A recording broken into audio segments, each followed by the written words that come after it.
안녕하세요. 부킹의 윤꾼입니다.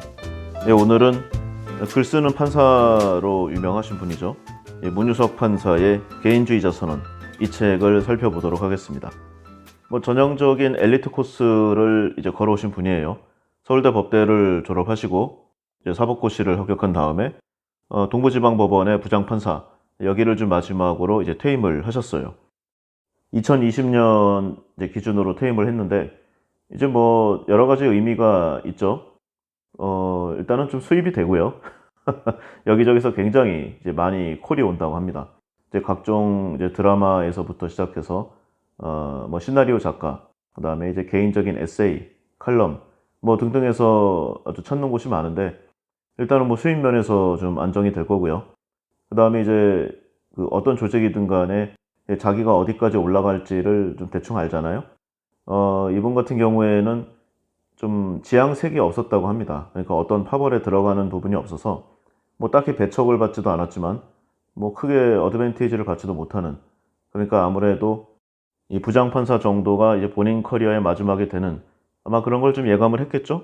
그래서 딱히 큰 메리트를 느끼지도 못했고, 평소에도 사실 좀 답답한 공무원 생활을 본인에게 좀 맞는 길인가, 이런 내용들을 많이 고민했다고 해요. 그래서 이제 여러 가지 상황이 되니까 아무래도 좀 마무리하는 수순을 밟은 듯도 합니다. 워낙 어린 시절부터 좀 잡학다식한 이제 그런 부분을 꿈꿨다고 해요.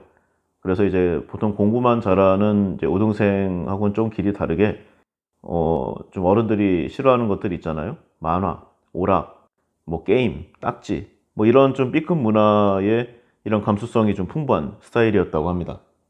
이 글 전체에 자주 나와 있는데, 그러면서도 아주 크게 노력하지 않았다고 생각하는데 전국 수석도 몇 번씩 하고, 그러니까 일종의 좀 천재라는 내용이죠. 옛날식의 좀 학력고사 우수 세대는 이런 코스를 많이 밟았잖아요. 그러니까 인생을 좀 순탄하게 살아오신 분인데, 본의 아니게 약간 좀 그 이명박 박근혜 정부를 넘어서면서 약간 좀 생각하는 판사, 의식 있는 판사, 이런 이미지가 좀 더 씌워진 부분도 없잖아 있는 듯합니다. 그런데 이제 제가 이분에 대한 호불호는 별로 없는데, 그 이전에는 이제 그와 관련된 의식 있는 발언이라든가 어떤 특별한 행동을 하신 적이 없어요.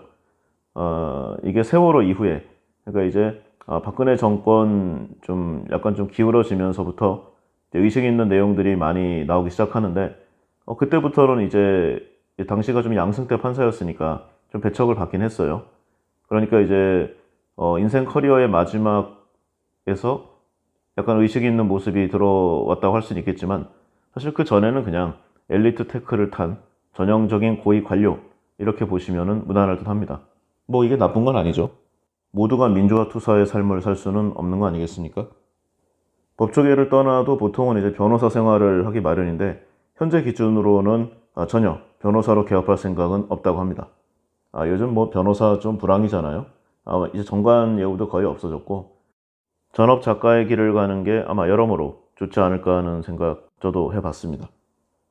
인천지법에서 근무하던 2014년 8월 중앙일보에 쓴 딸 잃은 아비가 스스로 죽게 할 수는 없다는 칼럼이 세간의 화제가 되면서 좀 유명세를 좀 타기 시작했습니다. 당시에 이제 부장판사였는데, 세월호 사건 이후에 이 분열된 분위기에서 세월호 특별법 제정이 좀 정치권의 이해 집산에 의해서 좀 정체가 됐어요. 좀 안 됐죠. 당시에 이제 박근혜 정권과 현재 미래통합당의 이 전신인, 그 당시에 이제 국회의원들이 이걸 좀 여러모로 막았어요. 잘 안 됐죠. 그래서 이제 원인을 좀 밝히는 방법에 대한 이 세세한 의견 차이 때문에 이제 아버지가 죽어가는 것을 지켜보고만 있다면서 이 원칙을 생명으로 하는 법도 꼭 필요한 경우에는 예외를 인정해야 한다, 이렇게 좀 내용을 얘기했습니다. 잠깐 얘기했지만 당시에는 이 박근혜 정부가 임명한 아주 문제가 많았던 양승태 대법원장 시절이었잖아요. 이걸 그냥 넘어갔을 리가 없습니다. 이 석 달 뒤에 이 양승태 대법원은 이 문유석 부장판사를 근무태도 관찰 대상으로 분류를 하게 됩니다. 그래서 2016년 1월에는 무리를 야기하는 법관 리스트에 오르게 됐고요. 그해 정기 인사에서 일지망이었던 인사 고과라던가 여러 가지 면에서 무난했었던 서울행정법원이 아닌 서울 동부지법으로 자리를 옮기게 되었죠. 일종의 좌천이라고 볼 수 있겠습니다. 당시 임종원 전 법원행정처 차장은 과도할 정도로 언론에 기고하고 저술활동이 많은 특정 신문에서 연재 중인 소설에서 마치 고등부장 판사가 온갖 비리를 저지르는 전형인 것처럼 묘사해 사법부의 신뢰에 흠집이 가는 상황이 벌어졌다. 뭐 이런 식으로 좀 문유석 판사를 배척하기 시작합니다. 뭐 이에 대한 화답이라고 하기는 좀 그러하지만요. 상사가 개떡같이 말해도 찰떡같이 알아들어야 한다는 사람들이 있다.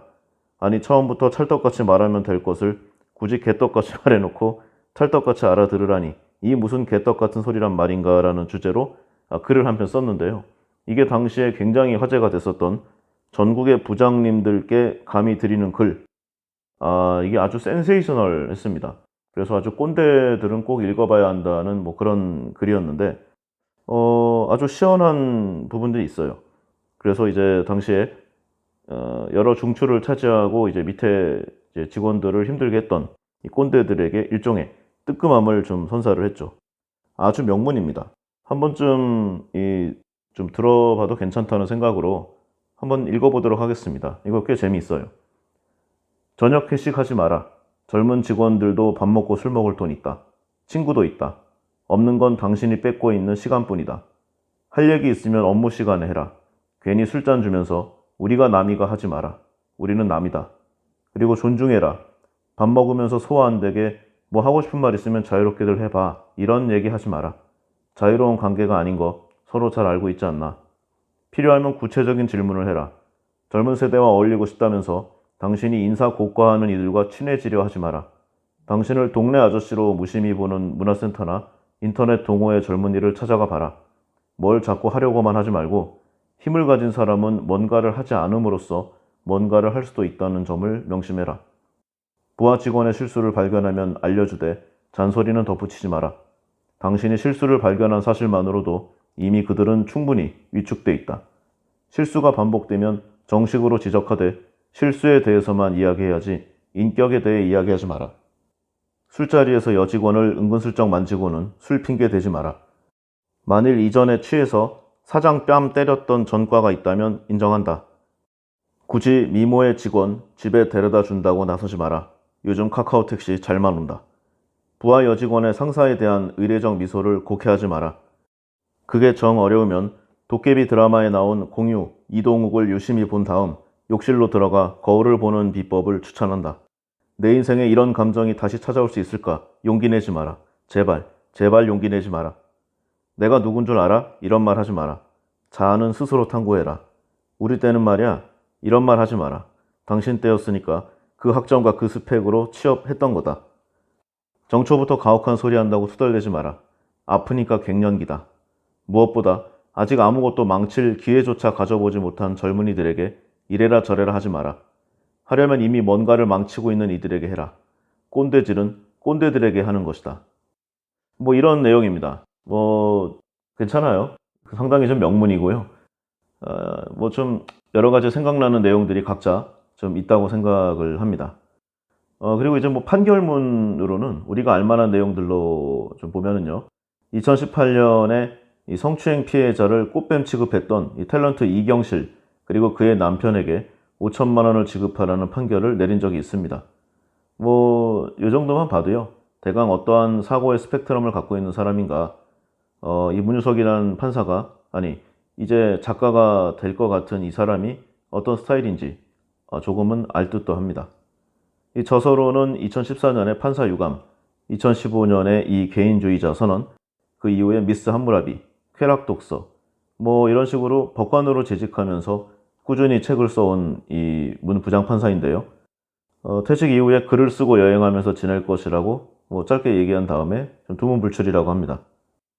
아예 소설가나 작가로 전업할 예정인가라고 물어보니까요. 특별한 계획을 세운 것은 아니지만 아이템이 있으면 쓰지 않을까라고 답했다고 합니다. 곧 볼 수 있겠죠?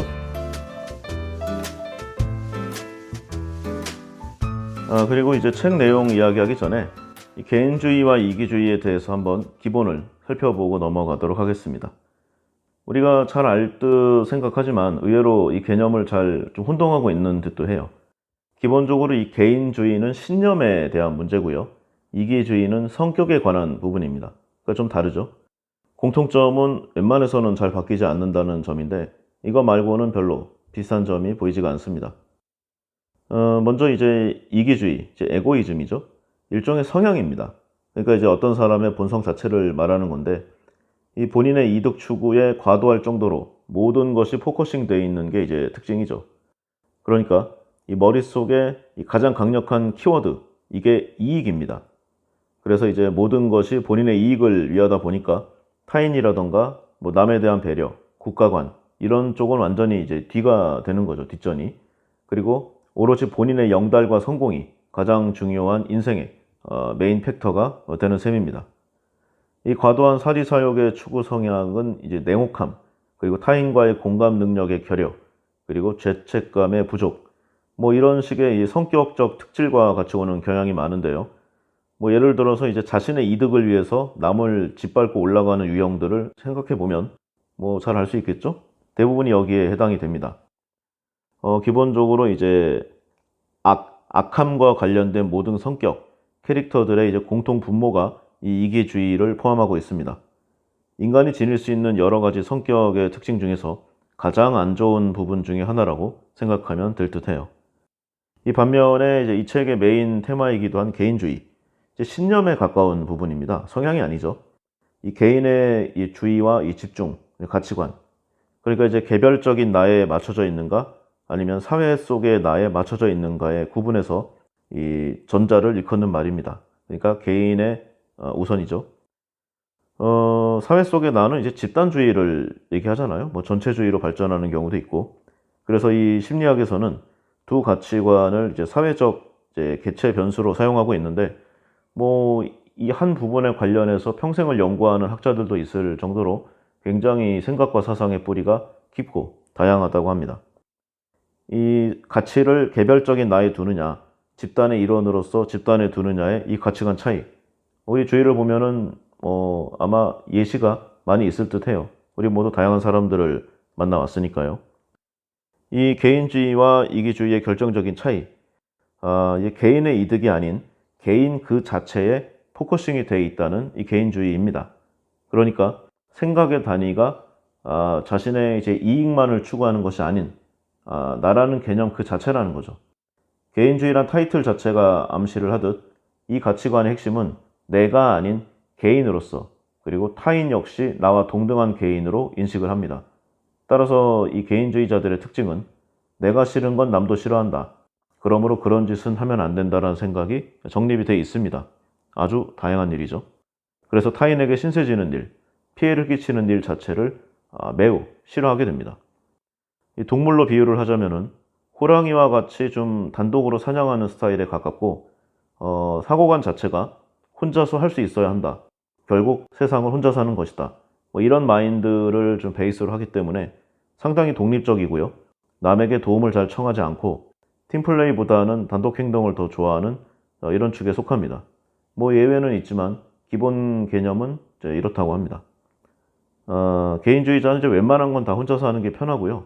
사실 능률도 이쪽이 더 월등하다고 하죠. 그리고 이제 오해하기 쉬운 게 개인주의자라고 해서 뭐 남을 잘 돕지 않는다거나 차가운 성격이 있는 건 아니라는 것. 간혹 이제 개인주의에서 문제가 되는 사례는 이 개인주의자란 가치관을 갖고 있는 사람이 낮은 공감 능력이나 좀 냉혹한 성격을 갖고 있는 이런 성격적 특징이 합쳐질 때 해당되는 거고요. 진정한 개인주의자는 이 남이 도와달라고 하면 도와는 주는데 속마음으로는 아니 저 사람은 어떻게 나한테 이런 것까지 도와달라고 할 수 있지? 이렇게 생각하면서 불평불만에 휩싸이는 쪽. 남을 잘 돕고 안 돕고의 문제는 이 가치관이 아닌 성격에 가까운 이제 그런 부분이라고 합니다. 그래서 이제 정리를 해보면은 개인주의자의 가치관은 나는 뭐뭐를 해야 한다가 아닌 개인은 뭐뭐를 해야 한다. 이런 성향이라고 해요. 그래서 나에 대한 행동 지침일 뿐만이 아니라 남에 대한 평가 기준이기도 한 것이 되는 거죠. 따라서 나뿐만이 아니라 남들 역시 모든 일을 알아서 스스로 해야 한다고 생각하면서 사람이라면 당연히 어떤 경우라도 최소 1인분의 몫은 해줘야 한다고 생각하는 이제 그런 신념에 대한 문제라고 정의할 수 있겠습니다. 내가 아닌 우리 전체를 위하여 뭐 이런 캐치프레이즈를 걸고 있는 집단주의와는 아주 상극이고요.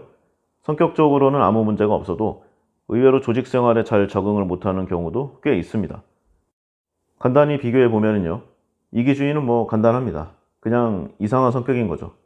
그에 반해서 개인주의는 사람들이 쉽게 오해할 수 있는 여지를 여러모로 지닌 사람인데요. 성격이 아닌 자신만의 세계관, 정의 이렇게 좀 이야기할 수 있겠습니다.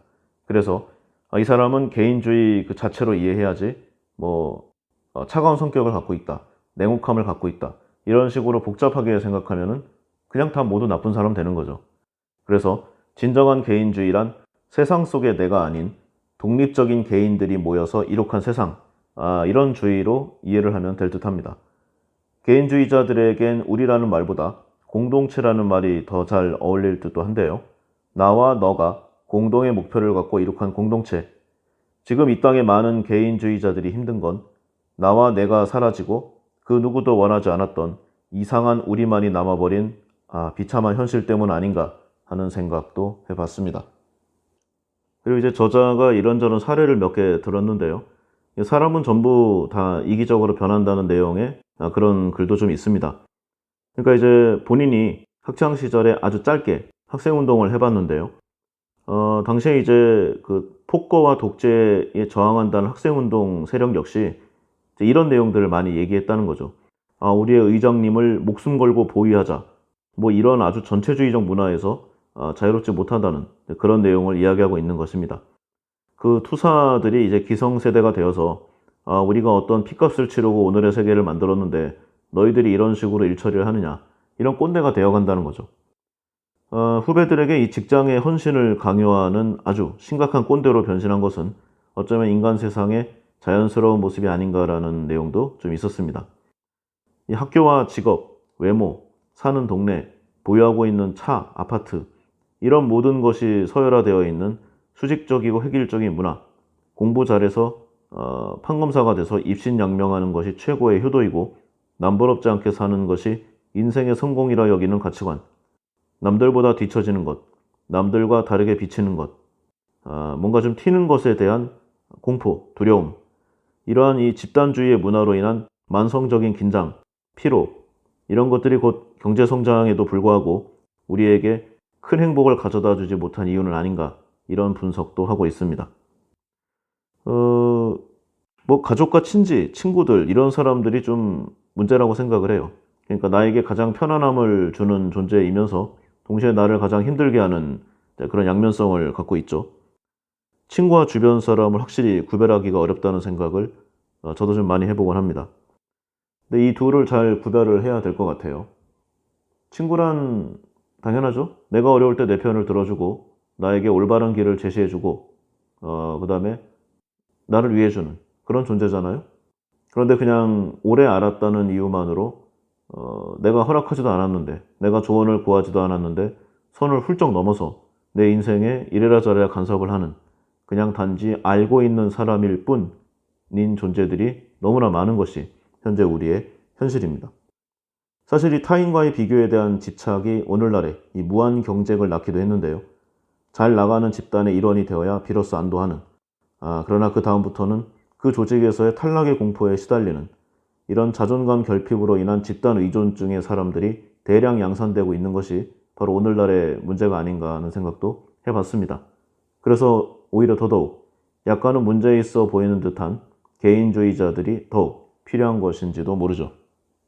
개개의 한 개체로서는 굉장히 약한, 위축되어 있는 그런 존재이면서도 전체 속의 하나의 익명의 가면을 쓰면 아주 뻔뻔스러워지고 잔혹해지는 이 고도성장기의 신화가 끝난 저성장 시대에서 이 강자와 약자의 격차가 이미 넘을 수 없게 된 지금 그들의 꼰대성 기질은 더욱더 사회를 광범위하게 지배하고 있고요.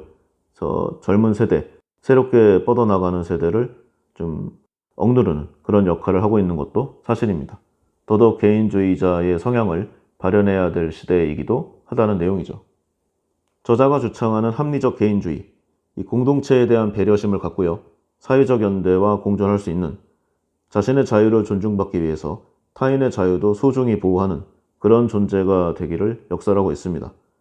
톨레랑스, 이 차이에 대한 용인, 그리고 사회적 소수자에 대한 보호, 그리고 나와 다른 다양성의 존중, 이러한 것들이 보다 많은 우리 각 개인들이 주눅들지 않고 행복하게 사회생활을 영위할 수 있는 기본 요소라고 주장하고 있는 것이죠. 그러면 이러한 결과치의 끝에 있는 개인주의자들의 행복은 과연 무엇인가? 이 부분도 좀 많이 얘기하고 있는데요. 현재 우리 사회의 이 수직적 가치관과 경쟁, 그러니까 뭐 출세나 권력, 돈, 학벌, 뭐 지위제 이런 과시를 통해서 타인들로부터 인정받고자 하는 이 본성, 이게 본성이 아니라 사실은 학습된 것이라고 하는데 이런 부분들을 빨리 좀 깨버려야 한다는 뭐 그런 내용이죠. 뭐 돈을 많이 벌든 간에 아니면은 뭐 지위와 권력을 갖든 간에 그것을 함께 기뻐해주고 인정해주는 사람들의 무리에 속해 있을 때 우리의 행복 중추에 더 밝음과 불이 번쩍 들어오는 그런 기쁨을 맞이할 수 있다는 내용을 이야기하고 있습니다. 모두가 나를 슬슬 피하고 흉을 보는데 혼자 뭐 건물 안에 돈다발을 쌓아놓거나 각종 뭐 직위가 적혀져 있는 임명장을 걸어놓고 혼자 그것만 하루 종일 쳐다본다고 해서 행복감이 늘어날 리가 없겠죠? 다이아몬드가 잔뜩 외장되어 있는 무인도에서 혼자 있을 때 당신은 과연 행복할 것인가? 뭐 이런 내용의 이야기입니다.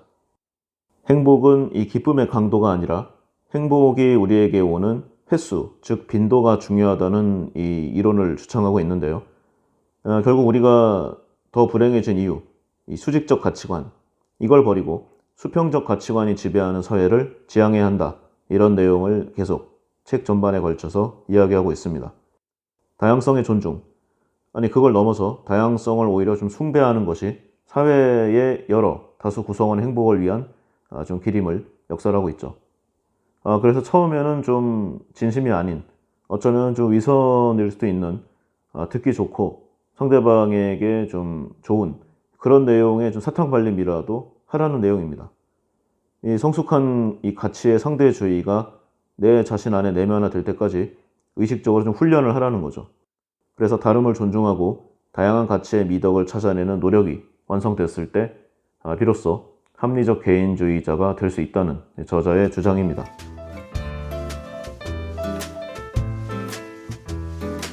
자, 뭐 이런 내용인데요. 기본적으로 이제 좀 몇 가지 개념을 좀 자신만의 방식으로 설명을 해주고 이에 관한 본인의 지금까지의 경험 그리고 이제 세상을 살아오면서 좀 많이 느꼈을 거 아니에요. 이런 부분들을 여러 가지 사례로 좀 이야기하고 있습니다.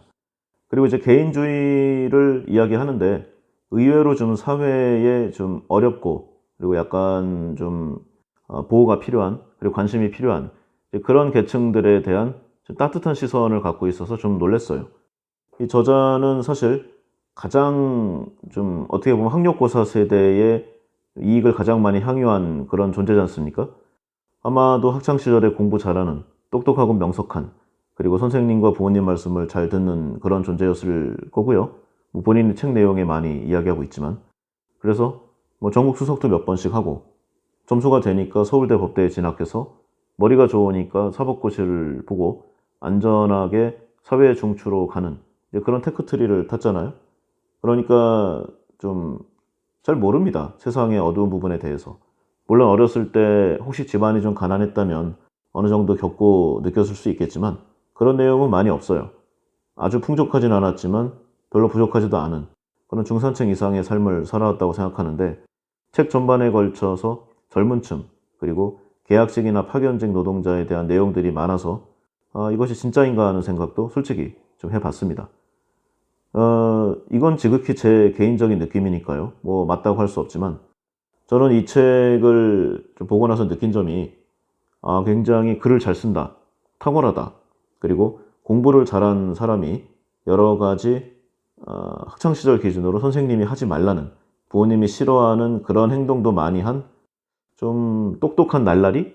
그런 느낌을 많이 받았습니다. 그래서 뭐랄까 좀 차가운 사람이라는 생각을 좀 많이 해봤고요. 그리고 이제 뭐 앞으로도 계속 소개는 하겠지만 사회의 여러 좀 관심이 필요한 계층들에 대해서 여러 가지 좋은 내용들을 얘기하는데 이런 생각이 자꾸 들었어요. 굉장히 높은 계단에 좀 서 있는 조금은 마음이 따뜻한 조금은 다른 사람에 대한 관심이 있는 그런 존재가 저 낮은 계단에 있는 나를 쳐다보는 느낌. 좀 더 심각하게 좀 심하게 얘기를 해 보자면은 어 흑인들이 많이 옛날에 좀 노예 생활을 했잖아요, 미국에서. 거기서 태어난 이제 백인 농장주. 다만 다른 농장주들보다 훨씬 따뜻하고 배려심이 있는 좀 그런 느낌을 받았습니다. 아, 별로 말하고 나니까 좋은 느낌이 아니네요. 어쨌든 간에 뭐 실제 이분은 다른 성향일 수도 있겠죠. 제가 직접 만나보지 못했으니까. 그러나 책 전반에 걸쳐서 엘리트 의식이 좀 많이 있다는 내용을 많이 했고요. 어 좀 뭐랄까, 내가 나의 지식과 경험과 능력으로 당신들을 조금이라도 계몽을 해 주겠다. 저는 이런 느낌도 받았습니다. 그러니까 아주 심각한 수준이라고 생각되지는 않고요. 다만 어 좀 오랜 판사 생활에서 나온 좀 그런 느낌? 그리고 지금까지 큰 좌절을 겪어보지 않은 사람의 어 자신 나름으로는 굉장히 조심하는 듯하지만 보는 사람으로서는 그걸 느낄 수밖에 없는, 이렇게 얘기하고 나니까 어쩌면 이 공부를 잘 못한 저의 피해 의식이라고 생각할 수도 있겠네요. 어쨌든 간에 그런 느낌을 받았기 때문에 앞으로는 어 이런 느낌이 좀 없었으면, 또는 제가 이런 느낌을 받지 않도록 저 자신이 더 발전하는 그런 뭔가가 있었으면 하는 생각을 잠깐 해 봤습니다. 다시 책 내용으로 가 보면은요. 이 방송 이 초입 부분에 이 전국의 부장님들에게란 글을 좀 읽어 봤잖아요. 그 글의 연장선상인데 좀 젊은 세대들과 이 계약직 노동자들에 대한 좀 배려, 그리고 관심이 필요하다는 내용을 좀 여러 가지 각도로 이야기하고 있습니다. 그러니까 뭐 이런 내용이에요. 사실 지금 어렵지 않습니까? 취업이란 게. 그래서 이것을 위해 모든 것을 희생하고 있다고 봐도 무방한데, 이런 자기 통제형 자기 계발에 매진하는 20대, 상상을 초월하는 박탈감과 이 사회적 불안감 속에서 이 사회적 사실 좀 약자의 고난을 겪고 있잖아요. 근데 이게 사회라든가 아니면 먼저의 선배 세대들, 소위 꼰대들이 개인의 노력 부족으로 돌리면서 뭐 자신은 그래도 노력하고 있기에 그들보다는 낫다는 뭐 이런 구분짓기를 시도하고 있다는 그런 비판을 좀 하고 있습니다. 아무도 20대들의 고통을 이해해 주지 않기 때문에 이들도 결국 그 누구의 고통도 이해할 수 없게 되는 차세대 꼰대로 발전하게 된다는 것이죠. 나의 분노를 받아줄 더 약자를 찾게 된다는 내용입니다. 예전에 봤었던 실험 내용인데요. 그 실험용 생쥐 있지 않습니까? 하얀색. 그걸 이제 5마리를 한 공간에 놔뒀다고 해요. 보통 아주 불쌍한 존재지 않습니까? 태어나면서부터 이제 실험용 모르모토로 활용되다가 폐기 처분되는 존재들인데 우리는 일반적으로 불쌍하다고 생각을 하죠. 근데 이제 이 5마리를 가만히 놔두고 안 보는 것처럼 했더니 카메라만 설치해 두고요. 이 5마리 사이에서 권력 관계가 형성이 된다는 사실을 발견하게 됐습니다. 즉 그중에서도 아주 강한 이 생쥐 한 마리가 나머지를 억압하고 핍박하는 이제 그런 광경이 발견된 것이죠. 그래서 이게 너무 심해지니까 그 대장 생쥐를 바로 실험에 써버렸습니다. 그러니까 보내버린 거죠. 그러고 났더니 잠시 동안 권력의 공백 상태가 됐다가 두 번째로 강한 생쥐가 이전에 그 가장 강했던 생쥐의 역할과 행동을 그대로 답습하는 모습을 보여줬다고 합니다. 이후에도 이 생쥐도 좀 빼보고 3번 생쥐가 또 대장이 되고, 이런 식으로 강자는 약자를, 약자는 더 약한 약자를 찾는 이런 사회의 이 권력 구조가 지금 우리네 인간 세상에서도 더욱 좀 강하게 좀 발현되는 것은 아닌가 하는 저자의 걱정된 내용을 좀 들어봤습니다. 수능 점수를 거의 유일한 이 공정 경쟁의 결과로 받아들이고 수능 배치표의 이 피라미드에 따른 이 학력 질서, 여기에 이제 집착하는 세대가 좀 안타깝고 불쌍하다는 뭐 그런 내용이죠. 근데 이제 딱히 그렇게 볼 수만도 없는 게 소위 말하는 스카이나 석가포에 속하는 이제 학생들은 인서울 이하를 무시하고, 인서울에 합격한 학생은 지방대를 무시하고, 지방대 다니는 학생도 더 점수가 떨어지는 지방대를 차별하는 이런 차별의 당연함이 점점 전파되고 발전한 이 세상이 좀 무섭다는 생각을 했다고 해요. 근데 사실 여기도 좀 역설이 있죠. 이 사람은 적어도 학력으로는 가장 최상위에 있는 포식자지 않습니까? 포식자라고 하긴 좀 그런가? 어쨌든 간에 좀 이런 사람이 좀 이런 얘기를 하니까 좀 어색함을 좀 느꼈어요. 그리고 40대 중반이 되기 전까지는 이렇다 할 사회운동이라든가 뭐 민주화 투쟁 뭐 이런 부분에 대한 내용은 전혀 없었잖아요. 근데 갑자기 이런 내용을 좀 이야기하니까 뭐 바람직한 방향이라는 생각을 하면서도 뭔가 이상하다는 생각도 솔직히 드는 것이 사실입니다. 그리고 이제 이러한 내용들에 연계된 소위 선배 세대, 이 꼰대들에게도 한마디를 하고 있는데요. 그러니까 지금은 이제 386 세대라고 불리는 사람들이 좀 주축이잖아요. 사회 여러 분야에서. 근데 이제 이 사람들이 지금의 20대들을 시대 정신이 없는 세대, 탈정치화된 세대라고 부르면서 이 토익책 대신에 이 아스팔트 보도블록을 들고 던져라. 사회에 대해서 뭐 개혁하라.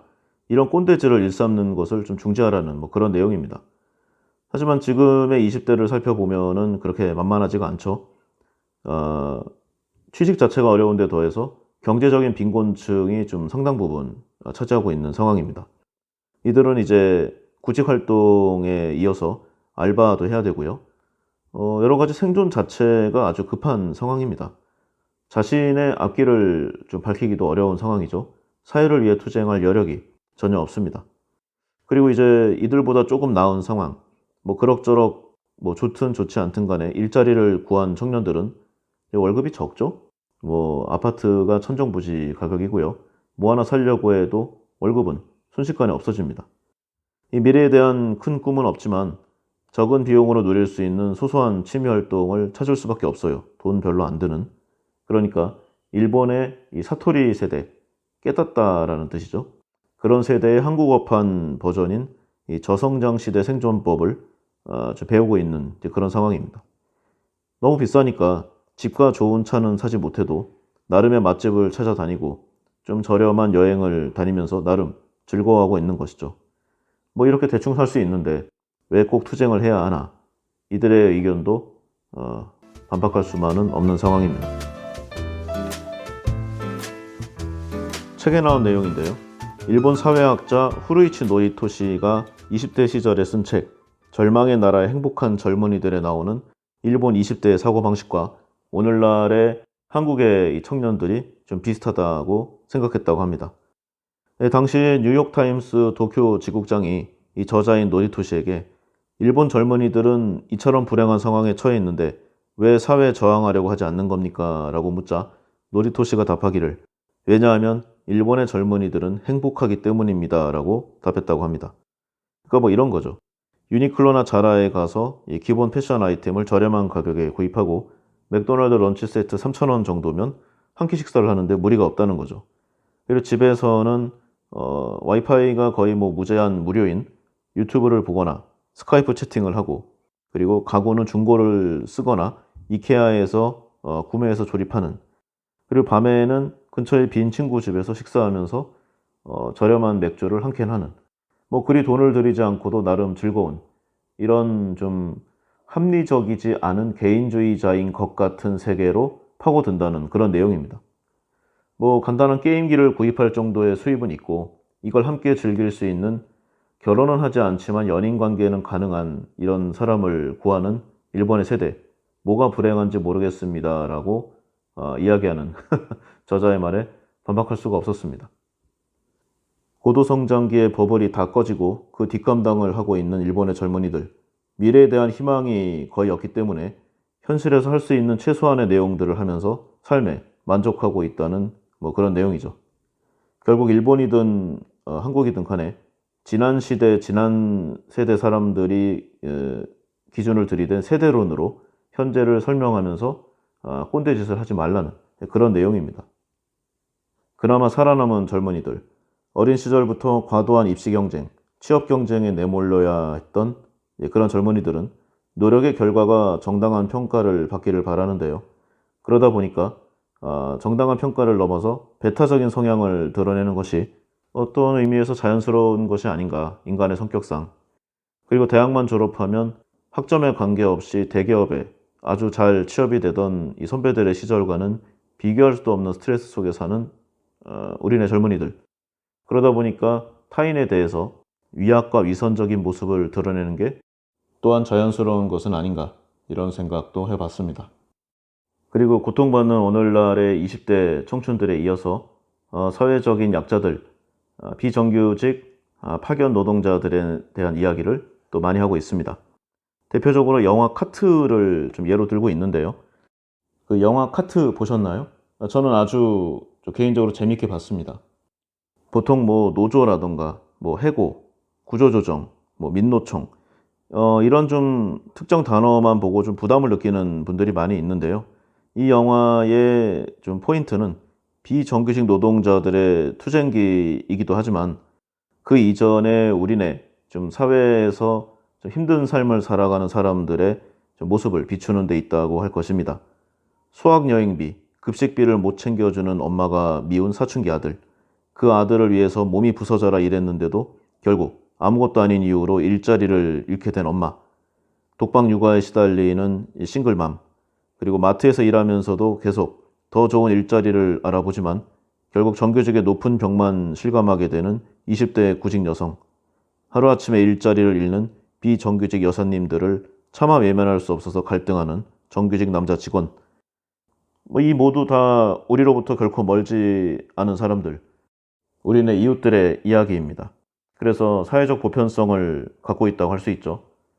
물론 이 영화는 이 주제상 이 노동자들의 편에서 좀 만들어졌기 때문에 다 보여주지 못한 회사 측의 입장도 분명히 있을 것입니다. 그리고 이런 비정규직 문제라든가 노동시장 유연화 문제, 뭐 기업의 구조조정 문제 등은 따뜻한 가슴만으로는 해법을 찾을 수도 없는 문제임에 분명해요. 국가가 나서도 해결할 수 없는 부분인데 일개 기업들이 좀 해결할 수 있는 부분은 아니라고 할 수 있죠. 하지만 이런 좀 사회적인 해법은 냉철한 머리로 찾는다고 하더라도 먼저 그 문제들이 실제 사람들의 삶에 어떤 영향을 끼치는지 생생하게 느껴보는 것, 여기서 벌써 이 영화는 나름의 가치를 충분히 확보하고 있다고 할 것입니다. 이 구조조정, 인건비라는 그 숫자로만 존재하는 사람들, 그리고 그 돈을 벌어서 자식을 키우면서 살아가는 우리 이웃들의 얼굴, 뭐 다들 생각나는 사람들이 있을 거예요. 근데 이제 여기에서도 합리적인 그리고 서로 간에 합의할 수 있는 그런 부분들을 아주 합리적으로 생각해 보자는 게 이 저자의 주장입니다. 그러니까 이제 전반적으로 이 개인주의자 선언이라고 해서 개인주의를 표방한다고 하는데 사실 이 개인주의에 대한 내용은 한 전체의 한 절반 정도 어쩌면 그 이하일 수도 있어요. 그러니까 이게 책 한 권을 다 만들기 위해서 뭐 여러 가지 내용들을 좀 섞어 놓았는데 개인주의자라는 타이틀에는 부합되지 않을 수 있지만 전반적으로 보면은 인생이라는 타이틀에는 분명히 해당이 된다고 생각합니다. 그리고 한 번쯤 스스로를 돌아보게 하는 여러 가지 사례와 명문장들이 가득하죠. 읽어볼 만한 가치가 분명히 매우 높다고 할 것입니다. 그리고 이 해고 노동자라던가 이 취업에 고민하는 이 젊은 층에 대한 이야기를 하면서 생각해 봤는데요. 어떤 분들은 이런 생각을 할 수 있죠. 나는 다르다. 나는 쟤네들과 확실히 달라. 나는 지금까지 잘 살아왔고 높은 계층을 확보해 왔으면서 이 정도의 소득과 생활을 영위할 수 있는 인텔리다. 뭐 이런 생각을 할 수 있잖아요. 근데 이제 조금 다른 경우이겠지만요. 예를 들어서 이제 곤충, 여기에 이제 사마귀와 메뚜기가 있다고 한번 생각을 해보겠습니다. 그러면은 청취자분은 이 둘의 차이를 크게 인식을 할까요? 물론 뭐 사마귀가 조금 세겠죠. 이 직위와 재산, 그리고 사회적 명성, 권력, 뭐 학력 이런 것으로 사람을 판별하는 사람들, 그러니까 소위 말하는 기득권층인데요. 예를 들어서 재산이 수조 원에 달하는 이 대기업 회장이라면 연봉 4천의 중소기업 과장과 마트 알바, 그들의 눈에 그리 큰 차이가 있을까요? 이 마트 알바를 자른 뒤에는 보다 큰 경영 합리화, 보다 정확한 인력 구조 조정을 외치면서 다음 구조 조정을 할지도 모릅니다. 그럼 그 대상은 누가 될까요? 바로 우리가 될 가능성이 아주 크겠죠. 사회적 약자에게 관심을 가지는 것, 곧 스스로를 보호하는 일임을 명심해야 할 것입니다. 이 책도 그런 취지로 논점을 지향하고 있죠. 나는 감히 우리 스스로를 더 불행하게 만드는 굴레가 전 근대적인 집단주의 문화이고 우리에게 부족한 것은 근대적 의미의 합리적 개인주의라고 생각한다. 이 책에 나오는 구절인데요. 이 책의 내용을 가장 함축적으로 요약하고 설명해주는 글귀라고 할 수 있겠습니다. 저도 이 책을 읽고 좀 많이 좀 생각해 봤는데요. 좀 느끼는 것도 많았고요. 좀 저의 지난 날을 한번 되새겨보는 그런 시간도 좀 가졌던 것 같아요. 근데 이제 책 내용이 이제 이 이후에는 뭐 본인의 판사 시절의 뭐 유학 경험담, 그다음에 판례에 관계된 뭐 그런 경험담 이런 내용들이어서 뭐 이런 내용들을 굳이 이 개인주의자에 이어서 이야기하는 것은 뭐 큰 의미가 없다는 좀 생각을 해 봤습니다. 그래서 1편은 여기까지 하고요. 2편에서는 이 저자가 큰 틀로 이야기를 했던 이 개인과 국가에 대해서 한번 제 나름의 생각을 이야기해 보도록 하겠습니다. 감사합니다.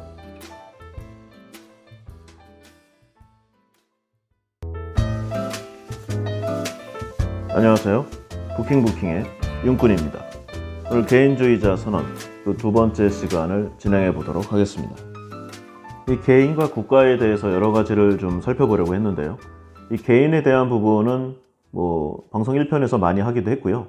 그리고 이제 하다 보면은 어쩔 수 없이 자꾸 차별적 요소를 얘기를 해야 됩니다. 그래서 좀 가능한 한 준비한 자료는 많았는데 좀 빼도록 하겠습니다. 그냥 이런 내용의 좀 연속이라고 보시면 될 것 같아요. 그러니까 우리 때는 이제 개인화를 좀 이야기하다 보면은 차별이 자꾸 나와요. 왜냐하면 나의 독특함, 유니크함을 이야기하기 위해서는 다른 사람과의 차이점을 좀 살펴볼 수밖에 없는데 상대적으로 비교 우위인 것을 계속 좀 꺼내고 예시로 든다는 뭐 그런 내용이죠. 대표적으로 이제 학교의 서열화, 이 책에 가장 많이 나온 부분이기도 한데 우리 때는 뭐 좀 그랬습니다. 이 같은 학교라도 뭐 본교와 캠퍼스 간의 차이, 그리고 뭐 지방대 서름 이런 것들이 분명히 있긴 있었어요. 하지만 오늘날처럼 각 학교의 각 과의 각 집단별로 노골적으로 이렇게 세분화되어 있는 이런 정도는 아니었습니다. 그리고 좀 자신보다 비교 열의에 있는 사람들을 굉장히 무시를 하죠. 지잡대라고 경멸을 하고요. 심지어는 같은 학교에 다니고 있으면서도 어떤 전형으로 입시를 진행했느냐에 따라서 수시충, 뭐 지역균 등의 지균충, 그리고 뭐 분교충 이렇게 좀 벌레충자를 붙여서 아주 인간 이하의 모멸감을 주고 있는 것이죠. 좀 상상하기 어려운 내용이었습니다. 우리 때는 좀 창피하다고 학교의 그 근처가 아니면은 학과의 잠바, 소위 이제 과잠이죠. 이거 저도 안 입었어요. 근데 오히려 좀 개성을 중시할 것 같은 요즘의 좀 아이들, 20대 초반의 이 학생들이 학과 과잠을 만들어서 물론 뭐 어느 정도 랭킹에 있는 좀 애들이겠지만요. 아주 자랑스럽게 지방까지 입고 다닌다는 걸 보고 정말 많이 놀랐습니다. 세상이 바뀐 것인지 아니면 좀 사람들의 인생관이 바뀐 것인지 좀 많이 놀랐어요. 그리고 또 친구의 애들이 이야기를 하는 걸 보고요. 좀 깜짝 놀랐습니다. 그 단원고 있잖아요. 세월호. 여기에 이 아이들이 좀 억울한 죽음을 당했는데 아주 인성이 결여된 듯한 아이들의 일부가 경쟁자가 줄어들었다라는 이야기를 하는 애들도 있었고요. 그리고 아주 그 정도는 아니래도 좀 나름의 좀 피해와 트라우마를 입었으니까 좀 배려를 해야 되잖아요. 근데 이 단원고 학생을 위한 특별 전형을 만든다니까 이 특별 전형이니까 본인들의 입학 정원이 줄어드는 것도 아니에요. 그런데 여기를 아주 거품을 물고 비난하는 경우가 많았고 아주 뭐 울분을 토합니다. 물론 뭐 아주 약간 이해하지 못할 부분이 뭐 없는 것도 아니에요. 뭐 자기들은 뭐 나름대로 죽을 만큼 뭐 토할 만큼 공부를 하는데 사실 뭐 인서울이란 그 대학권을 유지하는 것도 어렵잖아요. 요즘 너무 경쟁이 심하니까. 그리고 뭐 말이 그렇게 뭐 죽을 만큼 공부했다는 거지. 뭐 그냥 앉아서 공부하는 게 뭐가 어렵겠습니까? 이렇게 얘기하니까 제가 좀 꼰대 같은데 제 경험치의 밉이잖아요. 그러니까 앞으로 밖으로 나가 보면은 사회생활하다 보면은 이 돈을 번다는 이 가혹한 행위 중에 나올 수 있는 여러 가지 이 경험치들이 있는데 제가 아무리 생각을 해도 그중에 가장 난이도가 낮고 좀 괜찮았던 게 솔직히 공부하는 거였어요. 물론 뭐 저도 그때 공부하라고 하니까 여러 가지 힘들었던 건 사실이지만 어쨌든 간에 아무리 그래도 이렇게까지 이야기하는 사람들은 애들은 저희 때는 말을 하면 안 되는데 하여튼 별로 없었습니다. 하여튼 많이 각박해진 것 같고요. 개인화인지 이기주의화인지가 더욱 좀 심해졌다는 생각을 지울 길이 없습니다. 참고로 그 세월호 단원고의 이 졸업생이 75명이었다고 해요. 이 당시 기준으로 보면은 이제 그때 1, 2학년생들이 입시를 봤던 게 지금부터 한 4, 5년 전이니까 60만 이상의 수험생 중에 특별 전형 한 70명에게 베풀 아량도 없어진 듯한 그런 각박함이 있다는 거죠. 하여간 뭐 개인적인 부분을 이야기하다 보면은 대부분 이런 내용의 연속입니다. 어떤 사회 각 계층에서 개인과 개인, 그리고 개인이 모인 특정 자격을 갖춘 집단이 다른 비조직 집단을 어떻게 배척하는가. 뭐 거의 이런 내용들의 연속이에요. 그래서 방송 1편에 나온 내용과 한번 구글링을 한번 해보시면 재밌는 내용들이 많이 나올 테니까 그 내용으로 가름을 하고요. 합법적으로 비판을 해도 되는 타 국가에 비교를 해도 되는 이 국가에 관해서 생각을 해보도록 하겠습니다. 이 개인주의자 선언이라는 타이틀과는 어찌 보면은 좀 반대되는 내용일 수도 있지만 저자가 다양한 각도로 이런 내용에 대한 부분도 많이 이야기를 했어요. 그래서 가장 손쉽게 지금 코로나 시국으로 아주 위기니까 이 내용을 집중적으로 이야기해 보도록 하겠습니다. 먼저 현재 대한민국의 위치는 어떠한가? 각종 좀 메이저 신문사들을 보면은 나라 망하기 5분 전인 듯한 내용의 기사들이 전 지면을 가득 채우고 있습니다. 도무지 희망적인 내용은 없고요. 이렇게 나라가 절망적인가 싶은 내용들이 가득한 아주 좀 디스토피아의 전형이에요. 신문 보기가 두려울 정도입니다. 그런데 과연 그런 것인가? 일단은 경제 문제인데요. 경제협력개발기구 OECD의 앙헬 구리아 사무총장, 신종 코로나 바이러스 감염증 여파에도 세계 주요 20개국인 G20, 그 중에서 한국이 가장 빨리 경제를 회복한다고 전망했습니다. 그리고 한국은행 경제통계 시스템에 따르면 우리나라의 마이너스 성장 기록은 제2차 석유파동 시기였던 1980년에 마이너스 1.7%, 그리고 IMF 외환위기 때인 1998년에 마이너스 5.5%, 단 두 번이었는데요. 일부 경제지와 이런 메이저지 등에서 한국의 올해 경제 성장률을 마이너스 1.2%라고 아주 문제가 많다고 정부는 무엇하는 것이냐고 혹평을 하고 있습니다. 이 수치 자체는 사실이에요. 마이너스 1.2%는 역대 대한민국 경제 전망치에서 월스트 3위에 들어갈 정도로 최악의 성적표가 분명합니다. 그러면 전 세계에서의 위치는 어떠한가? OECD 36개 회원국은 예외 없이 모두 2020년에 마이너스 성장이 전망됐는데요. 이 와중에 우리나라가 올해 OECD 국가 성장률 전망치 비교해서 방금의 그 수치 마이너스 1.2%로 가장 윗자리에 있는 1위를 차지했습니다. 그러니까 가장 좋았다는 내용이죠. 경제 성장률 전망치가. 2위를 차지한 헝가리가 마이너스 3.1%, 이어서 칠레의 마이너스 4.5%, 폴란드의 마이너스 4.6%, 이런 순으로 성장률 전망치가 높았던 상위국이었습니다. 그러면은 우리가 좀 익히 좀 알고 있는 비교 대상이 되는 선진국들은 어떠한가? 우리가 그토록 배우고 익히고 따라야 한다고 목 놓아 외쳤던 그 일본 마이너스 5.2%로 7위고요. 미국은 마이너스 5.9%, 최근에 더 떨어졌습니다. 8위. 영국과 덴마크, 체코가 이제 마이너스 6.5% 내외로 공동 15위. 독일과 오스트리아가 마이너스 7%로 공동 23위. 프랑스가 마이너스 7.2%. 대략 이러한 정도입니다. 지난해 10월 IMF의 올해 성장률 전망치에서 2.2%로 그리스와 함께 공동 17위에 그쳤던 우리나라가 이번 발표에서 1위로 올라선 이유는 일단 하향 조정폭이 가장 작은 덕인데요. 한마디로 이 코로나 관련 사전 예방과 디펜스가 매우 훌륭했다는 내용이겠죠. 이 IMF는 대한민국은 코로나19 억제를 위한 전 방위적 접근과 신속한 경기 대응 정책으로 코로나19가 국내 경기에 미치는 부정적 영향을 최소화했다. 이렇게 아주 극찬을 했습니다. 전 세계가 찬사를 보내는 우리나라의 코로나19 대응 역량이 대공황 이후 최악일 것이라는 이 전 세계적인 경기 침체 수렁에서 우리나라가 가장 빨리 빠져나올 가능성을 한껏 키운 셈인데요. 이 국내 메이저 기관지들과 이 경제지들, 이 세 개의 이런 극찬은 쏙 빼놓고 오로지 마이너스 1.2%만 신문 1면에 대문짝처럼 걸어놓고 있는 상황입니다. 자, 그럼 이거는 어디까지나 예상치고요. 이렇게 안 될 수가 있지 않습니까? 그러면 실적치를 보겠습니다. 2020년 5월 3일자 기준인데요. 우리나라의 2월 수출액이 발표가 됐습니다. 전반적으로 이제 글로벌 교역이 다 얼어붙었잖아요. 그래서 이제 뭐 그 피해액이 어느 정도인가를 좀 조사를 해 봤는데요. 이 세계 각국의 이 수출액을 비교한 결과 68개를 조사해 봤는데 이 중에 37곳의 나라가 무역액이 1년 전보다 감소한 그런 결과치를 도출했습니다.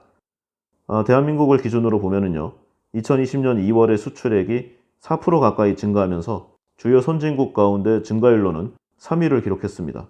이는 조업일수 증가에 따른 결과로 사실 앞으로의 전망이 그리 밝지 않은 것은 사실인데요. 그래도 전 세계 국가 중에는 탑 랭크라는 이야기죠. OECD 회원국 가운데서는 슬로베니아의 2월 수출 증가율이 5.6%로 가장 높았는데요. 뒤이어 2위는 라트비아의 4.3%입니다. 근데 이 두 나라는 사실 좀 국내 총 생산량이 작잖아요. 그러니까 10위권 이내의 국가들 중에서는 한국이 단연 탑이라는 내용입니다. 그러니까 예상치와 실적치 모두 넘버원 이런 수준이라는 거죠. 물론 앞으로의 수출 실적치는 더 안 좋아질 수도 있지만 이것은 전 세계적인 좀 상황이니까 대한민국에만 예외가 될 리는 없겠죠? 관련해서요. 이 구글링을 해보시면 아시겠지만 방금 이야기한 이 코로나 사태, 이 경제 전망치는 물론이고요. 그 외 국가와 정부의 활동치를 비교할 수 있는 거의 대부분의 영역에서 현재 문재인 정부는 최상위권을 점유하고 있습니다. 최상위권 정도가 아니라 상당 부분에서 1위를 좀 차지하고 있고요. 그러니까 뭐 이런 내용입니다. 현재의 상황은 이데올로기의 상황이 아니라 구시대의 기득권층과 좀 새로 좀 뻗어나가는 이 신세대의 그런 대결, 뭐 그런 좀 주도권 싸움, 그런 개념으로 보는 게 더 맞지 않나 하는 생각을 좀 해봐요. 그리고 이거를 그렇게 얘기하면은 좀 자신들의 정체가 드러날 수 있으니까 교묘하게 좌와 우의 대결이라는 이런 이데올로기의 전쟁으로 좀 여론을 몰아붙이고 있는 그런 생각을 좀 많이 해봤습니다. 그러니까 이제 소위 조중동으로 대표되는 이 중앙지들, 이 코로나가 이 권력을 좌측으로 밀었다. 뭐 좌파 이데올로기가 부상하고 있다. 이런 식으로 여론을 아주 호도하고 있는데요. 엄밀히 살펴보면은요, 뭐 이 좌우의 기준도 사실 좀 그렇긴 하지만 코로나가 있기 전부터 한국의 정치사에는 한국형 기준으로 좌측 지향이었다고 볼 수 있겠습니다. 이 일부의 이 극우 계층들이 좀 억울해하는 이 박근혜 최순실 사태로 정권이 탄핵되었잖아요. 그리고 그 여파로 민주당 정권이 2017년에 탄생을 했는데 사실 그 한 해 전인 2016년 총선에서 이미 민주당이 일당을 차지했었습니다. 물론 뭐 박빙의 상황이긴 하지만요. 그러니까 코로나가 권력을 좌측으로 밀기 전에 이미 오래전에 이 국민들의 선택은 당시 야당이었던 민주당 쪽이었다는 그런 내용이죠. 그리고 2018년에 이 지방선거에서도 뭐 압도적인 스코어가 나왔잖아요. 코로나가 이번 선거에서 좀 중요한 요소이기는 했지만 이 코로나 바이러스는 좀 촉진제였을 뿐이고 전체 판세를 뒤집는 뭐 그런 플레이어는 아니었다. 이렇게 할 수 있을 것입니다. 그리고요, 자꾸 뭐 좌와 우의 대립이라고 하는데 보통 이제 극우 세력들이 좀 이런 내용들을 많이 부추기고 있어요. 근데 엄밀히 얘기해서요, 저는 이 한국의 경우는 이 극우도 아닌 것 같다는 생각을 해봅니다. 저는 개인적으로 어느 나라를 막론하고 극우파를 굉장히 싫어하는데요. 그러나 사실 극우라고 하면은 기본적으로 자기 자신, 즉 자신이 속해 있는 나라의 이익을 최우선적으로 하는 그런 좀 이념입니다. 그러니까 타국과 마찰이 생기는 게 자연스러운 거죠. 그러니까 저는 이 극우파를 싫어하지만 만약에 극우파가 집권을 하거나 어떤 정치 권력의 헤게모니를 잡는다고 하면은 장기적으로까지는 모르겠지만 단기적으로 적어도 저에게도 뭔가의 이익, 떡고물이 떨어진다고 할 수 있겠습니다. 우리나라의 이익을 최우선적으로 하니까 다른 나라의 팔을 비틀어서라도 뭔가를 빼앗아 올 거 아니에요? 예를 들어 보면은 조금 더 심한 트럼프라고 생각하면은 뭐 큰 무리가 없지 않을까 합니다. 밖에 가서 좀 힘들게 하는 거지. 자국민들은 어떻게든 뭐라도 떨어져요. 그리고 극우파라는 사람들이 취하고 있는 스탠스, 보통은 좀 외국인을 배척하고 세계화를 거세게 반대하면서 자국, 자민족 중심으로 스스로의 셀피시적인 이익만을 주장하기 마련입니다. 그런데 지금 현재 우리나라가 갖고 있는 이 한국형 우파들, 그 이익이 도달하는 지점에 대한민국이 있는 것이 아니라 일본이 있다고 생각이 됩니다. 이 자기 나라의 이 꽃다운 소녀들이 전쟁에 끌려가서 참 말로 형언할 수 없는 그런 이 폭력과 피해를 당했는데 이를 외면하고, 그리고 자국을 침공했던 군대의 행사에 참석하는 이 정신머리 없는 국회의원이 있는가 하면, 그 나라가 갑자기 뒤통수를 때리면서 지금의 무역 전쟁을 시작했는데 일본에 꿇고 빌고 반성해라. 정말로 이해할 수 없는 사람들입니다. 이게 어떻게 우파, 구구파가 될 수 있겠습니까? 그냥 친일 매국노죠. 제가 방송에 가급적이면 중립을 유지하려고 참 많은 나름의 애를 쓰는데, 이 일제 친일파에 대해서는 정말 참을 수가 없습니다. 이 일본의 아베 수상이나 뭐 아소다로 이런 사람들이 사실 진짜 좀 화가 나요. 그렇지만 그 사람들은 자기의 나라의 이익을 위해서 행동하는 겁니다. 물론 지금 하는 걸 보니까 일도 제대로 못하지만 어쨌든 간에 자기 나라의 이익을 위해서 장래의 경쟁자가 될 가능성이 큰 한국을 찍어 누르는 것이죠. 한국민인 제 개인적으로 봐서는 아주 불쾌하고 짜증나지만, 그게 뭐 외교의 한 축일 수도 있고, 그게 뭐 그런 노선을 걷는 걸 딱히 뭐라고 할 수도 없습니다. 각자 자기 이익을 위해서 행동하는 게 당연하지 않겠습니까? 그런데 대한민국의 국민으로서 한국에 속해 있는 사람들이 일제 찬양, 그리고 일본이 어떠한 무례하고 정말 나쁜 행동을 해도 일본에 빌어라, 일본의 머리를 조아려라, 이런 사람들을 좀 보면은요, 정말 강력하게 뒷조사를 해서 다 파헤쳐야 된다는 생각을 좀 많이 합니다. 뭐 이거에 관한 안 좋은 소리만 하루 종일 할 자신도 있지만 그냥 뭐 여기서 마무리하고요. 어쨌든 간에 그러면 도대체 이 좌파와 우파의 정의는 무엇인가? 뭐 좌파가 잘해서가 아니다. 우파가 너무 못하니까 좌파를 찍은 거다. 근데 이 정의의 기준도 솔직히 잘 모르겠어요. 그러면은 뭐 옛날식으로 소련과 중국, 공산당만 좌파인가? 근데 잘 보면은 스웨덴의 정치 개혁을 이끌었던, 우리가 그토록 찬양하는 이 북유럽의 국가들, 좌파의 인물들이 굉장히 많습니다. 그것도 지금의 기준으로 보면 상당히 강성이죠. 이런 식으로 보면은요, 독일의 3인당도 좌파입니다. 그리고 전 세계적 연합을 보이는 녹색당, 여기도 좌파의 스펙트럼 안에 들어가겠죠. 이 좌파라는 게 너무 광범위해서 규정하기가 쉽지 않습니다. 제 생각은 이래요. 이 꼰대들의 집합체인 이 극우파의 기준으로 보면 모두 좌파인 것입니다. 이데올로기의 기준은 본인의 가치관, 그리고 국가 간의 위치라고 할 수 있죠. 절대적인 것이 아니라 상대적인 것입니다. 항상 변하기 마련이죠. 그리고 역사를 돌아보건대 대부분의 이기주의는 결국 극으로 가는 경우가 많았습니다. 이 프로파간다적으로 국민들에게 이제 자신들이 국제적으로 부당한 대우를 받고 있다고 선동을 하고, 내부적으로 이 단기적 이 경제 성장, 그 뭐 돈 풀고 뭐 좀 붐업 정책을 하면은 좀 부풀어 오르잖아요. 이 박근혜 때에 빚내서라도 집 사라고 한 그 뭐 정책이 대표적인데, 그게 지금 집값 상승으로 부메랑으로 오지 않았습니까? 근데 이런 상황에서 이 문재인 정부가 집값 상승을 유도했다. 이게 말이 안 되지 않습니까? 집값 상승을 지금 유도하면은요, 몇 년 있다가 그 효과가 나옵니다. 뭐 어쨌든 간에 외부적으로는 국제사회의 인내심을 시험하듯이 조약을 하나하나 무시하고 파기해 나가는 뭐 이런 절차를 밟다가 결국에는 옛날식으로 전쟁을 일으키거나, 아니 요즘식으로 약간 소프트하게 경제전쟁을 하거나 뭐 그런 거죠. 그리고 이제 국제사회가 전쟁을 겁낼 거라는 걸 믿고 유력 국가와 좀 거리가 있는 곳부터 희생양으로 삼아서 침략의 의도를 드러내고, 이 과정에서 다른 강대국들은 서로서로 눈치를 보고, 뭐 이런 내용들이 지금까지의 역사의 반복이잖아요. 그래서 이것이 어느 정도 브레이킹과 자정작용이 되면은 전쟁이 좀 막아졌던 거고, 이게 안 되면 전쟁으로 발전했던 거고, 결국은 뭐 이랬습니다. 그래서 전쟁 테크트리를 타는 거예요.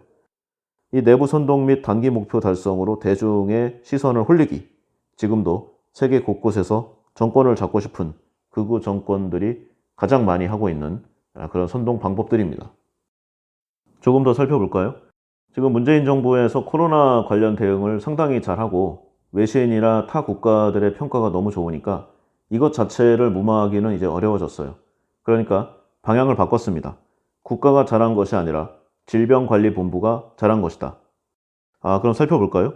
질병관리본부를 만든 사람은 노무현 대통령이었습니다. 하지만 이때 뭐 또 다른 주역이 있었는데요. 바로 이제 김화중 보건복지부 장관이었는데, 이제 이분이 좀 메인이 아닌 좀 간호사 출신이었어요. 보통은 의사 출신이 하지 않겠습니까? 근데 이 김하중 장관이 질병관리본부를 만들자고 노무현 대통령에게 건의를 하고 설립을 주도했던 분인데 지금 의협과 의사들의 반발과 반감이 극심했죠. 지금 의협하는 행동들을 보면은 좀 뭐랄까 이 감염 전염병에 대응에 솔직히 방해만 됐어요. 뭐 지금 하고 있는 정부의 방식은 뭐 의료의 기본에 맞지 않는다. 뭐 등등부터 시작을 해서요. 엄청나게 좀 딴지를 걸었죠. 그리고 이것들이 다 이 개인주의적 성향의 그 이기적인 모습들의 연장인데 그 의사의 그 수직적 지휘를 받아야 하는 간호사가 보건 정책을 지휘하는 수장이 되는 게 맞는가 이런 식으로 계속 밀어붙였습니다. 그러나 당시 노무현 대통령은 뭐 꿈쩍도 안 했다고 하네요. 그래서 이제 임명하고 밀어붙이는데 근데 결론적으로 당연히 필요한 게 예산이잖아요. 돈이 필요합니다. 더군다나 이 질병관리본부 같이 많은 예산을 필요로 하면서 평소에는 사실 뭐 그다지 쓸모 없어 보이잖아요. 전염병 안 돌면 굳이 뭐 이거 필요하겠습니까? 돈 먹는 하마죠. 더군다나 이 경제 관료들은 체질적으로 비용 집행을 좀 두려워하는, 좀 싫어하는 그런 경향을 갖고 있습니다. 좀 비교를 해보면은요. 한국의 질병관리본부의 전신이라고 할 수 있는 국립보건원의 경우 예산이 미국 CDC의 550분의 1에 불과했다고 합니다. 이거 완전 푼돈이죠. 이 정도 푼돈으로 국민의 생명을 지킬 수 있겠습니까? 그래서 이 당시 노무현 대통령은 이 경제계의 마피아들이 쥐고 있던 예산 권한을 빼앗아서 기획예산처를 설립합니다. 그리고 이 기획예산처가 질병관리본부의 설립을 돕게 하죠. 이 전염병을 임기응변식 대응으로 해서는 곤란하지 않겠습니까? 아주 오랜 기간 차곡차곡 준비를 해서 시스템화 해야지 앞으로도 이상 유무 없이 국민의 건강과 안전을 지킬 수 있으니까요. 그래서 전염병이 마침내 오면은 기다리고 있었어. 이렇게 이렇게 말할 수 있는 그런 단계까지 가야 합니다. 그래서 시스템을 잘 밟았어요.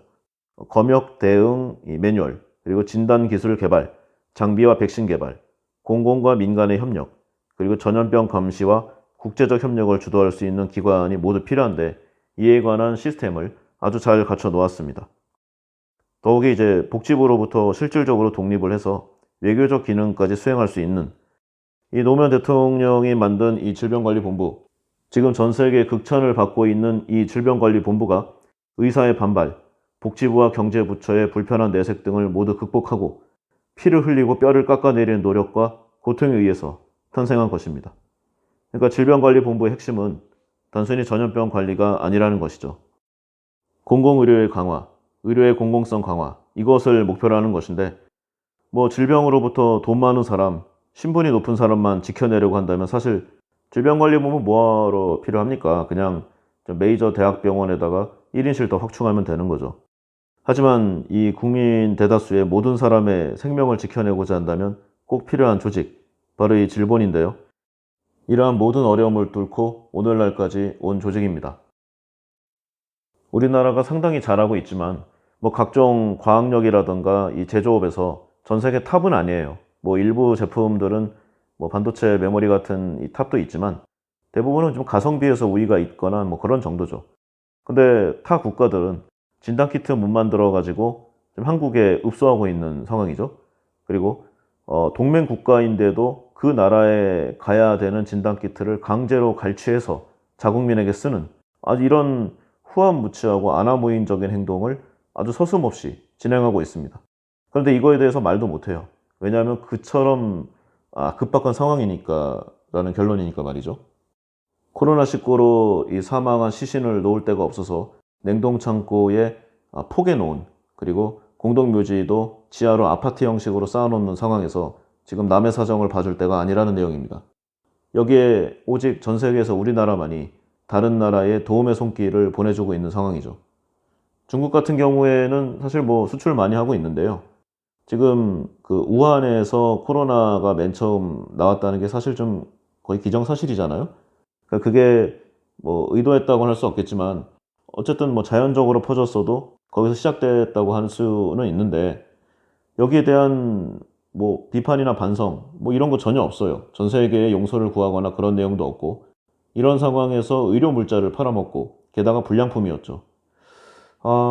과연 무엇인가 국가를 구별하는 것은 오히려 이런 점에서 정말 위기의 순간에 국가의 차별적인 요소가 나오는 것이 아닌가 이런 생각을 많이 해봤습니다. 대한민국이 지금까지의 역사를 거쳐오면서 그 어느 때 지금 같은 국력과 존경심을 받았는가. 지금 주위를 둘러보건대 지금 대주위에 보이는 거의 모든 물건들의 원천 기술은 대한민국이 아닙니다. 대한민국이 원천 기술을 갖고 있는 것은 거의 없죠. 이번에 진단키트 같은 경우에도 사실 뭐 원천 기술이라고 할 수는 없지만 어쨌든 간에 지금 전 세계에 가장 큰 공헌을 하고 있는 제품임에 분명합니다. 이제 비로소 대한민국은 전 세계에 그동안 받았던 것의 아주 일부를 갚을 수 있었던 것이죠. 코로나 초기에 일본을 배워라. 유람선을 입항시키지 않는 일본의 대책이 최고다. 이런 호도하는 내용들로 신문 지면을 가득 채웠던 이 메이저 신문사들, 언론들. 방사능 오염지인 후쿠시마에서 만든 곰팡이 핀 아베노 마스크. 국가의 위기에 수천억을 빼돌렸음에 분명한 이 마스크의 수의 계약 회사들.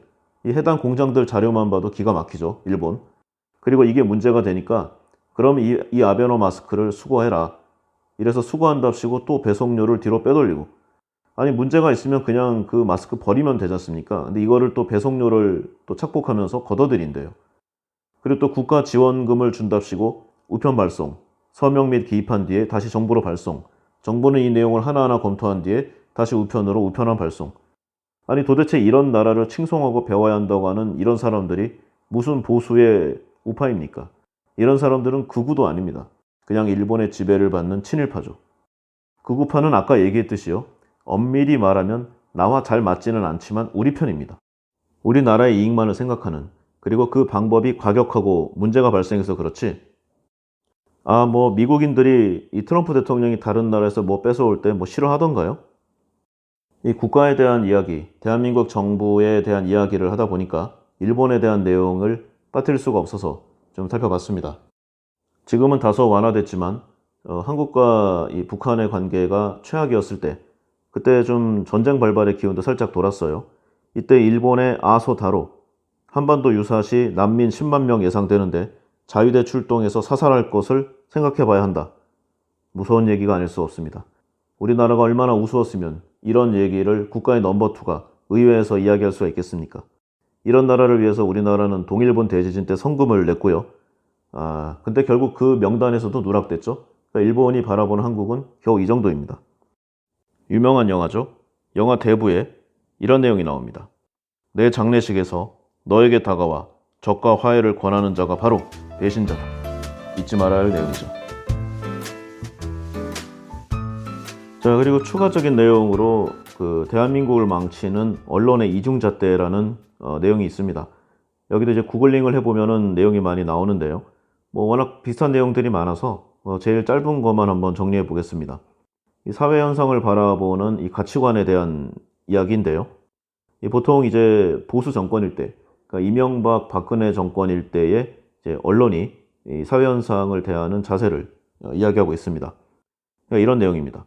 수출이 줄어들었다. 그러면 노조 탓, 임금 인상 탓, 기업 혁신 미비 탓. 취업난이 심해졌다. 눈높이가 높은 취중생 탓. 중소기업도 살펴봐라.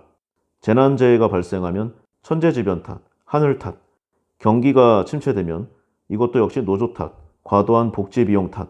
북한이 문제를 일으키면 북한 탓, 그리고 종북 세력의 역할 때문. 전력 수급이 힘들면 전기를 펑펑 쓰는 국민의 탓. 전염병이 돌면 개인위생이 미흡한 탓. 물가가 오르면 국제원자재와 가격이 불안한 탓. 대형화재가 나면 건물주 탓이고 점검을 안 한 공무원의 불찰이다. 환율이 불안정하면 외환 투기 세력 탓이고 부동산이 불안정하면 부동산 투기꾼 탓. 대통령이 전통시장을 방문하면 민생을 챙긴다는 우수한 평가. 대통령이 추경을 집행하면 경제 살리기 위한 최소한의 예산 집행이라는 평가. 국회가 제 역할을 못하면 발목 잡는 야당 탓. 이상의 사회 현상들은 정권을 좀 구별할 거 없이 항상 나오는 내용들인데요. 이명박 박근혜 정권 때 보통 이제 언론들은 이러한 내용의 방송들 그리고 기사들을 많이 냈습니다. 그러나 동일한 내용의 노무현 문재인 정권, 특히 문재인 정권인데요. 모든 것은 정부 탓입니다. 지금 제가 말씀드린 수출이 줄어들면부터 시작해서 국회가 제 역할을 못할 때까지의 이 모든 일의 원인은 정부 탓입니다. 한결같아요. 그리고 이것도 역시 구글링을 살펴보시면 아시겠지만 이 기사의 타이틀까지 똑같습니다. 그러니까 누군가 하나가 써서 뿌렸다는 내용이죠. 언론에 대한 신뢰 지수가 갈수록 떨어지고 OECD 최하위권에 있는 기레기라고 불리우는 그들은 스스로 자초했음에 분명합니다. 전반적으로 국가가 융성을 하려면 합리적 개인주의자가 많아져야 하는데요. 생각 없는 집단주의, 그리고 전체주의자들을 양성하려는 옛날의 기득권 세력들, 이 수구 꼴보수라고 하죠. 언론사주들의 이 꼭두가시들이 문제라고 할 수 있겠습니다. 자, 그러면 이제 대한민국의 이 극우 세력들이 그토록 찬양하는 이 북유럽권, 이 나라들은 정말 그토록 우수한가? 마지막으로 여기를 비교 분석하면서 마무리를 짓도록 하겠습니다. 네, 전반적으로 좀 내용을 살펴보면은요. 첫 번째, 북유럽은 정말로 재미없는 동네입니다. 대부분의 나라가 오후 4시가 되면은 가게 문을 닫고요. 이 때문에 좀 향락 문화가 대단히 발전했습니다. 이 북유럽에서 이 포르노, 좀 안 좋은 내용들이죠. 이게 발달한 이유가 여기에 있습니다. 사람들의 무료함을 덜어주려면 이 선정적인 이런 내용이라도 좀 봐야 한다는 거죠. 한국과는 완전히 다릅니다. 뭐 1차, 2차, 3차, 그리고 주말까지 액티비티 활동을 하고 이 다이내믹 코리아라고 할 수 있는데 어쩌면 우리와 가장 상극인 곳이 이 북유럽 지역이 아닌가 하는 생각을 해봤습니다. 그리고 의외로 북유럽은 공동체 결속이 굉장히 약하고 우울한 동네라고 할 수 있죠. 이 복지국가다 보니까 교회, 자선단체, 이 가족, 이런 민간 조직의 자선행위를 찾아보기가 어렵습니다. 정부가 다 하죠. 정부의 복지 혜택이 인간의 측은지심을 말라버리게 한 것으로 볼 수 있는 그런 결과치들이 많습니다. 가족을 돌보는 일과 같은 것마저도 국가가 담당함으로써 가족 구성원의 유대관계가 더욱 느슨해지는 결과를 가져왔죠. 보통 보면은 뭐 방송에서 이런 내용이 있습니다. 자기 형의 결혼식을 SNS로 알게 됐다. 저 이거 진짜 농담인 줄 알았는데요. 제가 만나본 이쪽 동네 사람들이 이런 케이스가 좀 많았다고 합니다. 물론 이 내용은 방송을 위해서 좀 더 과장한 부분이 있지만 어쨌든 간에 개인 간의 결속과 유대감이 우리의 상상과는 다르게 굉장히 약하다는 내용이죠. 한국 같은 경우에는 이제 부모가 자녀에게 너무 과한 기대와 간섭을 하기 때문에 어떻게 보면 좀 더 느슨해져야 하는 것이 정답이 아닌가 이런 생각도 하지만 이 북유럽의 케이스도 옳은 답만은 아니라는 생각을 해봤습니다. 그리고 이제 기본적으로 일조량이 낮잖아요. 춥고. 그래서 핀란드 헬싱키 같은 경우에는 우울증을 호소하는 사람의 비율이 굉장히 높다고 합니다. 덴마크 같은 경우는 이 550만 명이 전체 인구 수준인데 이 중에 약 10% 정도가 상시 정신과 치료를 받고 있다고 합니다. 그러니까 50만 명이 정신과 병원의 환자라는 거죠. 물론 뭐 이 중에는 강도의 차이가 있겠지만 어쨌든 간에 진료 기록은 이 같은 내용을 증명하고 있다는 뭐 그런 내용입니다. 그리고 이 스웨덴 같은 경우는 소득 수준이 높은 편이지만요. 자살률도 전 세계에서 10위권 내외를 유지하고 있어서 결코 낮은 것이 아닙니다. 또 이 북유럽의 사회보장 제도 우리 굉장히 부러워하지 않습니까? 근데 겉보기만큼 이상적이지가 않습니다. 먼저 북유럽은 범죄자들의 천국인데요. 국가에서 제공하는 아주 럭셔리한 감옥에서 호압한 생활을 할 수 있기 때문이죠. 그래서 일부 이 범죄자들은 이 고의로 감옥에 들어가서 하루 종일 편안한 독방에서 휴식을 취하고 공짜 음식도 먹으면서 좀 따분하다 싶으면 개인적으로 애인을 불러서 놀거나 외출 허가를 받아서 극장에 간다고 합니다. 덴마크에서는 감옥도 출퇴근이 자유라고 하네요. 이게 무슨 소리인지 잘 모르겠습니다. 물론 이 뭐 범죄의 경중에 따라 다르겠지만 이 범죄자들이 이렇게 후한 대접을 받는 것은 당연히 국민 다수의 세금으로 충당함이 그 배경이겠죠? 이게 과연 공평한 것인가? 타인을 괴롭힌 범죄를 저지른 사람에게 이렇게 후한 대접을 해도 되는 것인가? 감옥과 교도소의 역할이 과연 작동할 것인가? 뭐 판단은 각자의 몫이겠죠. 또한 이 북유럽은 국가가 국민의 의료를 무상으로 해결을 해주지 않습니까? 뭐 캐나다 같은 곳도 마찬가지인데 여기에도 함정이 있다고 합니다. 바로 배급제 의료인데요. 매우 긴 대기 시간을 기다려야 한다는 것입니다. 스웨덴의 경우에는 이 초기 진료를 한 뒤에 전문의를 만나기까지 평균 90일, 그리고 덴마크의 경우에는 국가의 배급제 의료를 견디지 못하고 수십만 명이 개인 보험을 따로 유지하고 있다고 합니다. 그리고 추가로 뭐 덴마크 같은 경우가 특히 심한데 대중교통 시스템이 그야말로 최악이라고 할 수 있죠. 또한 북유럽의 실업률 엄청난 수준인데요. 복지국가의 타이틀을 갖고 있기 때문에 한번 회사에서 고용을 하면 함부로 직원을 자를 수가 없습니다. 함부로 잘랐다가는 정말 난리가 나고요. 기본적으로 해고가 엄청나게 까다롭습니다. 또 노조 조직률이 보통 80%대 가까이를 유지를 하고 있어서 이러다 보니까 실업률이 더 높죠. 물론 이는 유럽 국가들의 좀 전반적인 특징이기도 하지만 북유럽이 훨씬 월등히 특히 심하다는 내용입니다.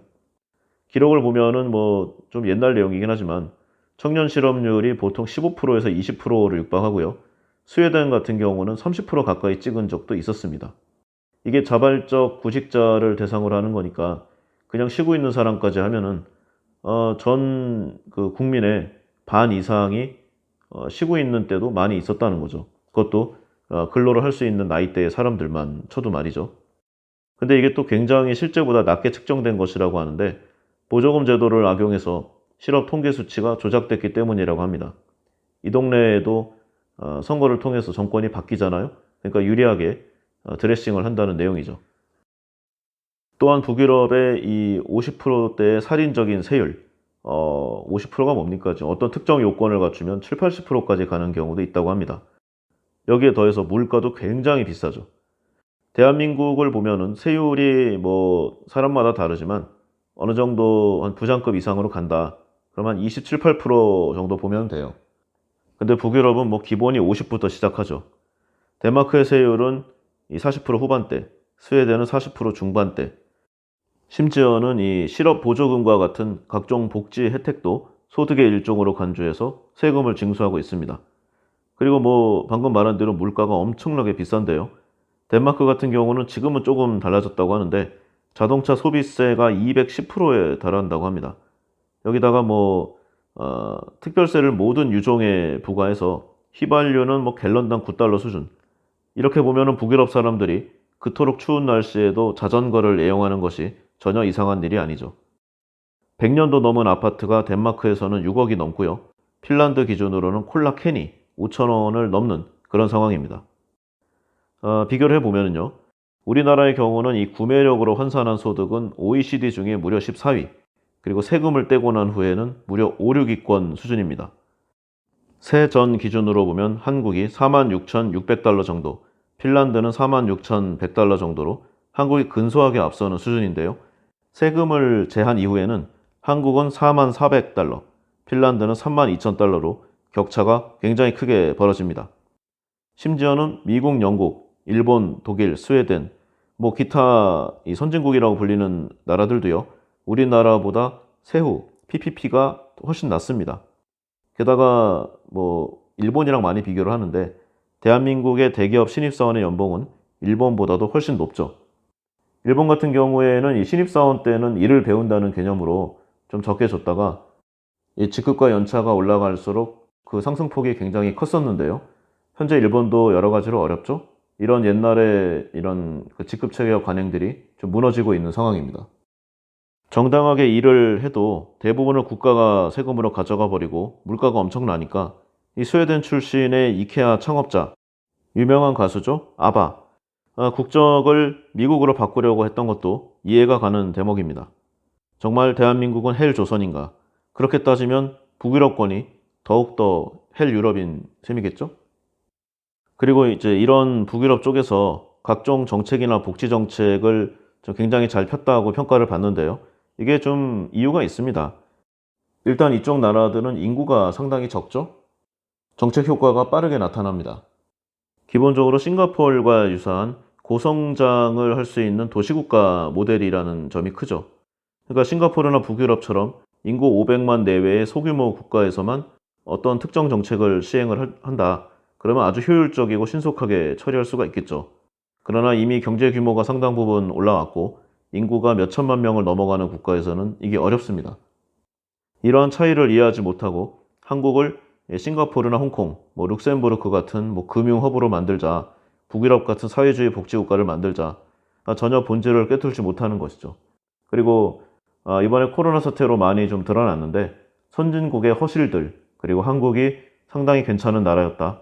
그리고 어려움을 극복하는 데는 결국 제조업이 중요하다. 이런 좀 전통적인 좀 모범 공식들이 많이 좀 드러났습니다. 특히 선진국이라고 불리는 나라들이 자국의 국민을 어떻게 대하는지를 보고 굉장히 좀 일종의 충격을 받았는데요. 대한민국 상당히 괜찮은 나라라는 생각을 다시 한번 해봤습니다. 지금 전 세계의 선진국에 있는 한국의 뭐 유학생들, 교포들, 한국으로 들어오려고 난리죠. 왜 그러겠습니까? 또한 이 한국의 지옥 같은 입시 제도를 비판하면서 이 북유럽은 훌륭한 무상교육 제도를 가지고 있고 아주 양질의 인력들이 생산되고 있다. 이런 내용을 많이 얘기하잖아요.